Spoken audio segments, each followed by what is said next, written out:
15ই জুলাই কিন্তু আপনাদের ভাইয়ার জন্মদিন ছিল।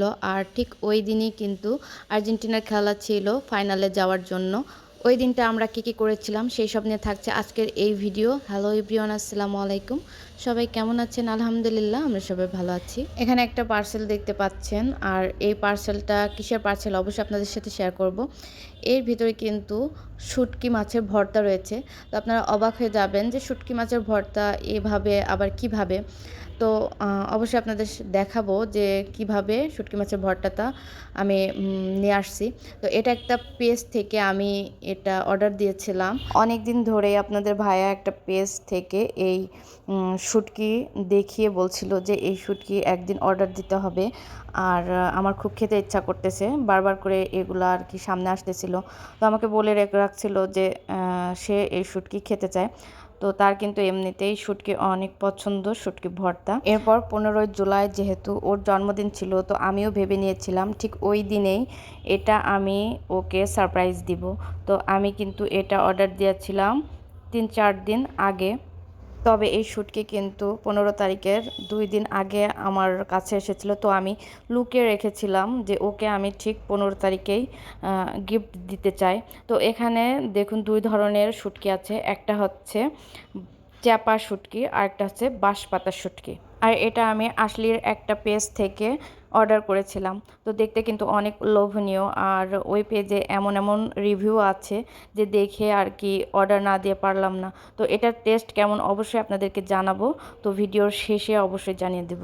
এরপর যেহেতু 15 তারিখে আপনাদের ভাইয়ের জন্মদিন ছিল, তো তার জন্য আমি একটু সারপ্রাইজের ব্যবস্থা করেছি। এখানে কিন্তু সাদিয়াও ওর আব্বুর জন্য বেশ অনেক কিছুই আর্ট করতেছে, মানে ওর আব্বুকে গিফট দিবে। ও একা একাই কিন্তু এগুলো করতেছিল। তো আমি এখানে আসলে ও একটু লজ্জা পাচ্ছিল, বলছিল আম্মু তুমি চলে যাও, আমি একা একাই আঁকবো। তো আমি একটু ভিডিও করে নিয়ে আমি চলে গেছিলাম। এরপর কিন্তু আপনাদের ভাইয়ের জন্য আমি কিছু ফুল আনতে দিয়েছিলাম, সোয়াইবের কাছে টাকা দিয়ে দিয়েছিলাম। আর ওকে লোকেশন বলে দিয়েছিলাম যে ওখান থেকে তুমি কিছু ফুল নিয়ে আসো। তো কিন্তু এখানে দেখতে পাচ্ছেন রজনীগন্ধার স্টিক আর গোলাপ ফুলের স্টিক নিয়ে আসছে কিছু। তো এক এক পিস গোলাপ কিন্তু 10 টাকা করে নিয়েছে, রজনীগন্ধাও সেম, মানে 4টা রজনীগন্ধা আর 4টা গোলাপ ফুল কিন্তু 80 টাকা নিয়েছে। যেহেতু বার্থডে এর জন্য কিন্তু একটা কেক না হলে চলবেই না। তো আমি কিন্তু একটা কেক অর্ডার দিয়ে দিয়েছিলাম। আর যেহেতু 15 তারিখ রাত 1টায় আর্জেন্টিনার খেলা ছিল ফাইনালে যাওয়ার জন্য, তো আমি কিন্তু 2টা দেশের 2 পতাকারই একটা কেক আমি তাকে বুঝিয়ে দিয়েছিলাম যে এভাবে কেকটা করবেন। তো ঠিক সেম সেইভাবে কিন্তু কেকটা আমাকে দেওয়া হয়েছে। এটা কিন্তু আর্জেন্টিনার পতাকা, আর একটা অর্ধেক ছিল মিশরদের পতাকা। আর এখানে লেখা আছে হ্যাপি বার্থডে আব্বু, তার মানে সোয়াইব আর সাজিয়া দুজন মিলেই কিন্তু এই কেকটা তার আব্বুকে গিফট দিয়েছে, এমনটাই বোঝাতে চেয়েছি। আর এই গিফটটার আয়োজন করা হয়েছিল 14 তারিখ রাতের বেলায়, মানে 14 তারিখ 12টার পরে কিন্তু 15 তারিখ পড়তেছে, ঠিক ওই টাইমে কিন্তু সাজিয়া তার আব্বুকে সারপ্রাইজ দিয়েছিল। আমরা সবাই মিলেই তাকে হ্যাপি বার্থডে বলে সারপ্রাইজ দিয়েছিলাম। তো সে কিন্তু অনেক অবাক হয়েছিল, কারণ তার বিন্দু পরিমাণ আইডিয়া ছিল না তার জন্য এরকম কিছু করতে পারি বা কেক অর্ডার দিতে পারি। তো এখানে কিন্তু এখানে লেগেছে happy birthday to Pavel dad. তো ওর মন যা চেয়েছে ও কিন্তু সেগুলাই লিখেছে। তো আমি বলছিলাম যে এরকম লিখো না, তো বলছিল যে না আমার মনে যা চায় আমি তাই লিখব। তারপরে আমি আর কিছু বলিনি, ও নিজে নিজে ইচ্ছা করে কিন্তু এগুলো লিখেছে। ও যে মনে করে এত কিছু লেখালেখি করেছে, আর্ট করেছে তার আব্বুর জন্য, এটাই কম কিসে বলুন। আর ওর মনের ভাব কিন্তু ও লিখে প্রকাশ করতে বেশি পছন্দ করে। আর 15 তারিখ রাতের বেলা যেহেতু আর্জেন্টিনার খেলা ছিল, আমার বাসার সামনেই কিন্তু রান্না বান্না হচ্ছিল অনেক আগে থেকেই। তো রান্না করে কিন্তু এই যে আমাদেরকে দিয়ে গিয়েছে খিচুড়ি আর মুরগির রোস্ট।